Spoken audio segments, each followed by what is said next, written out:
Ladies and gentlemen, from wherever possible you are watching me, this is Evan Sokongo from Kenya, yours truly. And today is a very dark day in Kenya. A day when we have lost one of our fellow statesmen and a citizen in Kenya, our son, our grandfather, our father, Hon.Raila Amolo Odinga. This day is not a good day. Of course, I have been hearing about his sickness. He's being generally down and not able to stand up. But we were not certain to the extent of saying what was happening to him. But this afternoon, I have seen it better because it is now a Yula Baru all over. It's actually something that has been happening across the nation and across the entire globe, that we have lost our icon, former Prime Minister, the chief opposition leader, who has attempted to be the president in Kenya for 5 consecutive times, and he has never won. It embitters me because, personally as a Kenyan, I have grown knowing him as an icon of democracy. This evening, dear Kenyans and the fellow YouTuber fans who have subscribed and likely to follow me up, I want to let you know how I know Raila Amolo Odinga, as I give, of course, my tribute before he's actually done away with. I remember way back in 1994, when I was in grade 7, standard 7 here in Kenya. January 29th, I can vividly recall as if it was yesterday. We were in our classroom learning mathematics very early in the morning, when our maths teacher, Mr. Charana, in the school that I was, that is Kipkebe Primary School, informed us of the demise of His Excellency, former Vice President of Kenya, the father to the present and former Prime Minister, Raila Amolo Odinga. That was Odinga. So I was like, what is this that's happening? There before, in 1992, when I was actually in class 5, a lot of issues had happened in Kenya. If you can remember that in 1982 coup, there was an attempt to have a multi-party democracy, of course, since the inception of our country as a republic. So in 1966, I know there was issues about having a multi-party democracy where Odinga formed a party that was called Kenya People's Union, which actually was in space and tried to oppose the present government until the first founder president of the Republic of Kenya, Honorable Mzee Jomo Kenyatta, decided to dissolve it and make Kenya a solitary state that had only one party. So 1966 to around 1992, Kenya was solely known for a one-party democracy. Therefore, anything, if you were to be chosen, to be elected, to be appointed, to be anything, you were meant to be a member of the ruling party, which was the Kenya African National Union, which was called KANU, otherwise in short. But in 1982, Kenya had a dark day. There was a coup d'etat. After the demise of our first president, there came a second president who was called Daniel Toroitich Arap Moi. So people decided to overthrow him. And by overthrowing him, that aspect of being a multi-party democracy was actually seized, and Kenya became like a solitary state, so that in 1982, after the coup d'etat, everybody was anticipated to be a KANU member, and Kenya lacked democracy. So when we were born those early days of the 80s, and finally now in 1990, the very beginning of 1990, part of the people who were detained because of the coup d'etat that had happened in Kenya was Honorable Raila Amolo Odinga. He stayed in custody for a good length of time. That's a period of up to 9 years. He never saw light. He was in committee and other prisons were applicable. But nonetheless, he stressed forward, and when he came out in 1988-89, around there, he started trying to advocate for multi-party democracy. So he, together with the others, actually came up with what we call repealing of Section 2A of the Kenyan Constitution that was there by that time, which made Kenya the solitary state with only one solitary political party to become a multi-party democracy. So the inception of Forum of Restoration of Democracy, which was necessitated by his father, the predecessor, that is Odinga, together with others like Kennedy Matiba, Martin Shikuku, George Anyona Moseti, and the likes of Gitobu Imanyara, and those that I can be able to remember in the Kenyan space.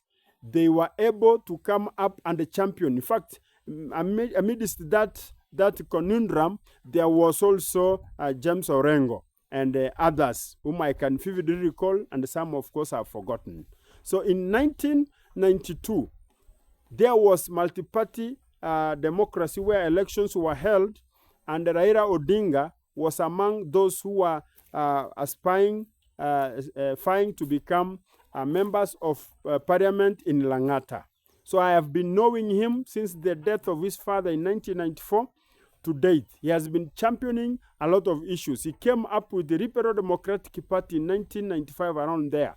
This is the party that was a chief opposition party that actually tried to scaffold the present-day government of that time, led by former president and, of course, the late President Daniel Toroitich arap Moi.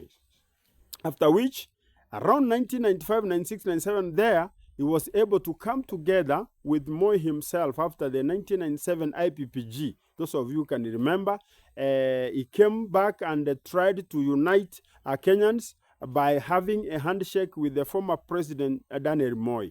Then he was able to actually submerge or merge. He merged the LDP together with KANU, and they formed the new KANU, where he was elected to become the Secretary General in that same party.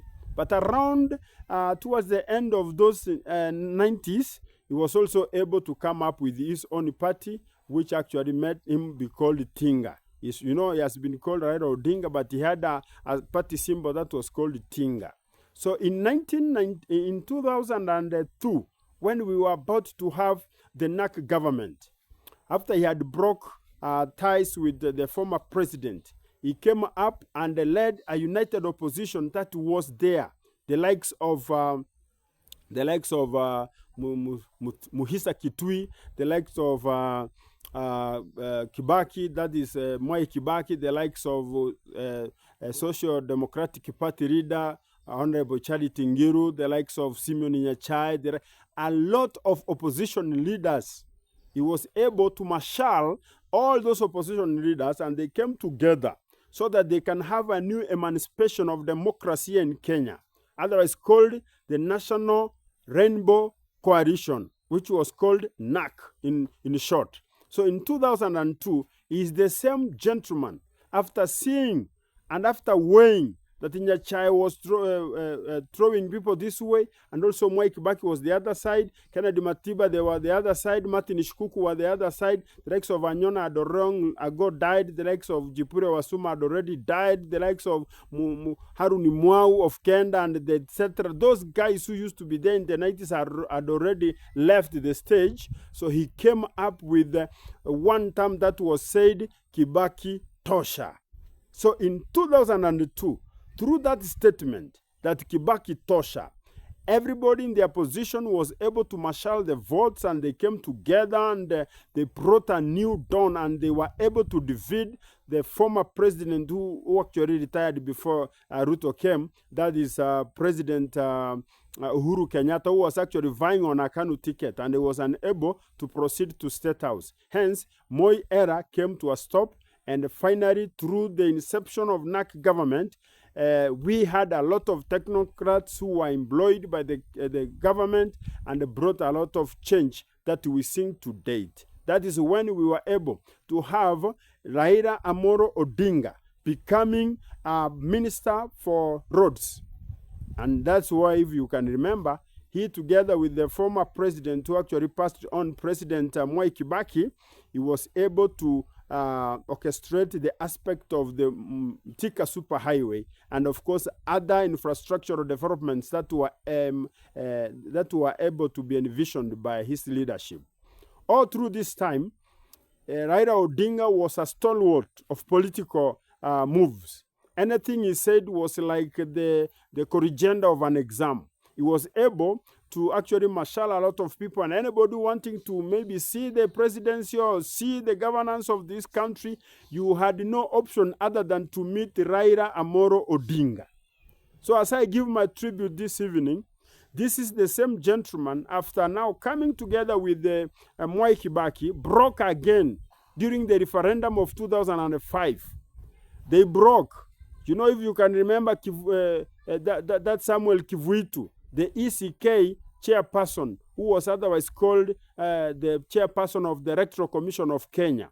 He came up with a thought to have a referendum where Kenya was meant to change the old constitution to the new constitution. So the likes of those who are able to begin with the constitution, who wrote the constitution, came up with the constitution, and upon reading it, Raila Odinga was able to say that this constitution, I've looked at it, that 80% it's good, but the 20% is filled with some impurities. Therefore, as long as there is some poison in water, that water is poisonous. So he came up with a mantra of saying no to the referendum. So by saying no to the referendum, we were given two symbols. One was a banana to mean yes, and another was an orange to mean no. So during the banana and the orange session, that's a referendum of 2005, which I participated. I confirm, and I was an Orange Democratic Party member by that time. Yeah. So in 2005, he campaigned against the government, while the government was campaigning for the constitution that had been alluded to be brought forward with precision so that they can be able to move forward the country. So he campaigned thoroughly together with his army and the army of politicians, of course. And finally, he was able to defeat the sitting government by coming up with a big no in the referendum. So this was like a water test. He was able to test the depth of water in politics, and he was able to see that he's capable of standing to become a presidential candidate. That's when he came up with a party called Orange Democratic Party, which has been there for the last 20 years. Dear Kenyans, I know some of you were born the other day and therefore you are not able to understand. This one I'm informing the entire globe so that you understand. That Raila Odinga now became the presidential aspirant and they fight for presidency in Kenya in 2007. This time, dear friends, Raila emerged the second. In as much as every election that took place in Kenya had a lot of issues, had a lot of scaffolds, had a lot of non-transparency. In fact, it had a lot of issues to a point that he always felt that he had won, but he had been the win he had been taken away from him by those who were, I can call in quotes, deep state. So by that time, Raila Odinga was dissatisfied with what happened in the 2007, 2008. So they are broke in Kenya what we call post-election violence. And this post-election violence claimed a lot of people's lives. In fact, over 1,000 people perished because of political intrigues that happened here in the country. So Raila Odinga was at the center stage of trying to ask for justice to be done on issues, electoral issues. So he had an issue with, of course, the incumbent chairperson that was the likes of Samuel Kivuitu. And because of this, Mwai Kibaki was reappointed back to the seat of governance to become the president very late in the evening. This brought a lot of cajoling, brought a lot of issues, a lot of people lost life. And because of that, there was post-election violence where a lot of people were displaced and it became internal refugees. People actually left their homes. A lot of things were squandered and a lot of lives were lost. for lack of the better word, I'm not a politician and I'm not a historian, but I can recall vividly what happened. So it is during this time that they came across what we call the eminent persons of Africa who actually mediated the post-election violence led by the late Kofi Annan, who was the former UN Secretary General, and he was here in Kenya together with the likes of Benjamin Mkapa, retired president of Tanzania. We were also here with Mama Graça Machel, the former wife to the president of South Africa, and also the wife of the former president of Mozambique, otherwise called Samora Machel. These together with other prominent, eminent African persons who are able to come together and mediate for the peace of Kenya, so that the lawsuits we had and other misunderstanding here and there, we can be able to amicably live together. So by the end of February, March 2008, President Mwai Kibaki consented to the fact that they can have a government that is actually a shared government, 50-50 government. Therefore, some seats were made so that they can defeat the opposition and those who are also for the government. So this is when Raila Amolo Odinga became the Prime Minister of Kenya in 2008. So during the inception of him becoming the Prime Minister of Kenya, there was a peace treaty and a handshake that brought them together, and this made Kenya prosper the following years, where Raila Odinga became the Prime Minister and Mwai Kibaki became the President. And the economy of the Republic of Kenya continued to excel every day. So by the time 2013 was over, Mwai Kibaki was going to retire because he had served for 10 years. And Raila Odinga felt that this was his time. Now he filed against the party called Jubilee. The Party of National Alliance, that is TNA, led by Uhuru Kenyatta. Uhuru Kenyatta was now being fronted to become the president of Kenya, together with the URP leader, who was also his deputy, otherwise called Deputy William Samoei Ruto. So in 2013, Raila Odinga tried, but again, he was defeated by Uhuru Kenyatta becoming the president of Kenya.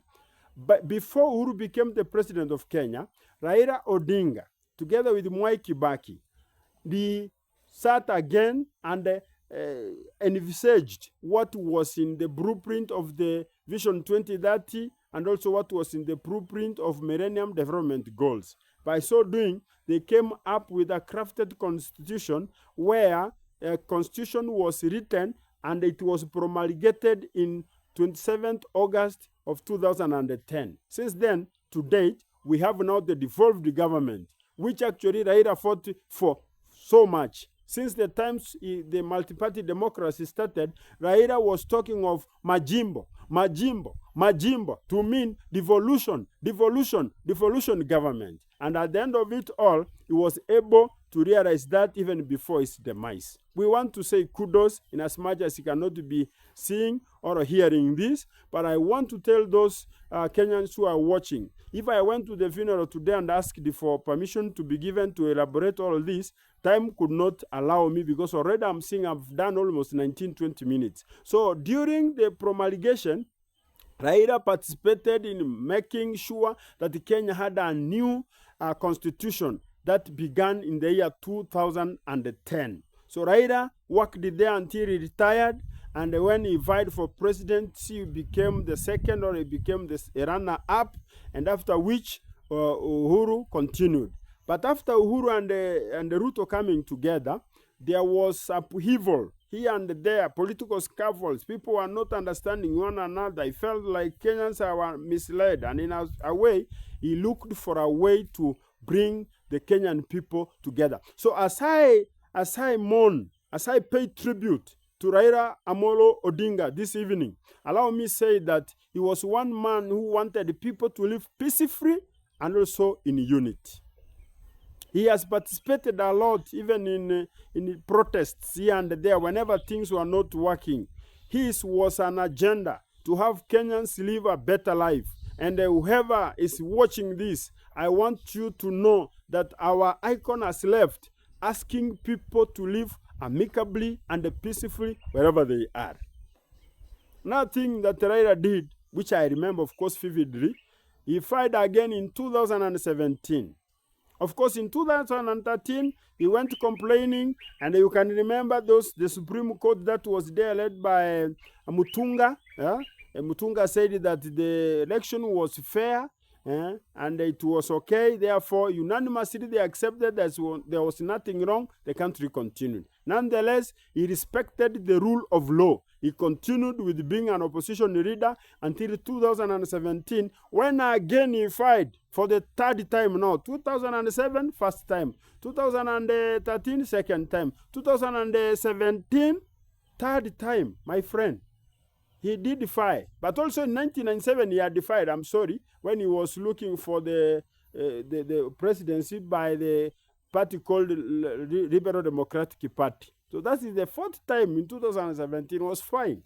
So when he was fine in 2017, allow me say, he also felt to be shortchanged.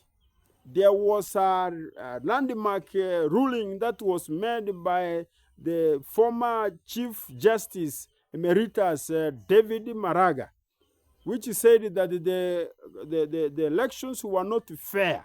The elections were not okay. Therefore, there was a ruling that this election must be nullified and a re-election be done again. Though he protested because there were no electoral reforms, Uhuru Kenyatta was able to take it again the second time after the nullification of the first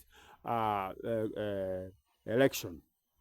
So he continued in the opposition until somewhere in 2018, when he saw that things were not tenable. He actually looked for his brother, political brother, otherwise former President Uhuru Kenyatta, and made an agreement where they came together, and at the end of it all, he was able to have what we call a handshake of March 2018. Friends, if you are watching me from wherever you are, it is this handshake that brought peace in Kenya. People started living well. Uhuru Kenyatta could walk freely anywhere in the Republic of Kenya, and the things were okay. In fact, through this handshake, there was a lot of peace in this part of Nyanza where we come from mostly. My dear people, I'm so disappointed to have lost an icon who fought for unity, who fought for peace, who fought for transformation of Kenyan people, the economy of the Kenyans, irrespective of the clan you come from the tribe you are. This is a man of the people. In fact, we have lost. And today I'm crying. I'm crying seriously. Yani ninaomboleza. We have lost. Finally, in 2022, when now Uhuru Kenyatta realized that this was the son of the soil who was so good and has actually supported him, he has had an amicable leadership, he wanted now to give him support. He called him even a brother. He called him his president. And by that time, you know, Raila had gone to Uhuru Park and even became the people's president. He even swore himself to be the people's president, but not the president of Kenya. He was actually the people's president. And indeed, that's what he was. So, Uhuru backed him up. But there are those who felt like, okay, this guy is not good, he's not very genuine enough, you know, he's a muganga, he's funny enough, he does a lot of things. Those who are theatrics of politics, and these theatrics were good, they made him lose. After losing, he accepted freely after the Supreme Court ruling, and I'm so happy to say this afternoon that this was a man who believed in the rule of the law and not in impunity. He never wanted to orchestrate anything wrong. And as much as there were a lot of protests, he even sat down and learned that the present government might be having issues. So he still walked into the governance and talked to the president, where they also had another handshake. I like this guy. I really like him very much. So after having the handshake, Kenya has been calm all through. All the protests that were there are no longer there. Kenya has been so calm. We have lost an icon. Today I'm so disgusted, but nonetheless, I'm so happy that he has fought and showed us the way that when things are not working, we must not quarrel, but we must come even embrace even those whom we feel are our enemies. This is the message he had for Kenyans, I think. In as much as we never met to shake hands face to face, the truth remains this guy became an icon of the society, an enigma of politics. So for the young people growing, for those who are agencies, the way you call yourselves, for those people who are even in leadership, let us embrace the character, the life that Raila Odinga lived. I know we have lost an icon. May he rest in peace. But above all, we live another day to tell the tales. This is a guy whom I really pray that may the family have the energy to survive the loss. May the Kenyan people pray for the family and wish the family well. I know he has left behind his wife, now a widow, Mama Ida. I'm so sorry that we have lost our father, whom we even called Baba. You know, that is the name we received. He was a Kenyan Baba, not a single Baba to some few people. No, he was anybody, including the present president, used to call him Baba, because he was a father of many. He inducted a lot of people into politics, inducted a lot of people into governance, inducted a lot of people into fame, inducted a lot of people into knowing the rights and fighting for them. And before he even died, he was actually trying to become the president or the chairman of African Unity, which he dared and lost through a whisker. I just want to say we are very sorry. May our good Lord take great care of that family and help us raise other icons who will be of great effect in this republic and beyond. That is my tribute. And as we mourn his demise, because this is a state funeral that's going to be there, let us pray for the family and pray for tranquility. Those of us who are feeling bitter like I'm feeling, we are very sorry. May our good Lord bring repose. God bless you all. And if you are new here, you've seen it for the first time, I'm Evan Sokongo from Kenya. Kindly, it's always a pleasure having you around. Kindly consider to subscribe to my YouTube channel. We are growing by number by day. I therefore ask that you kindly come in so that we can be able to grow the number. May the Lord bless you once again. Thank you very much.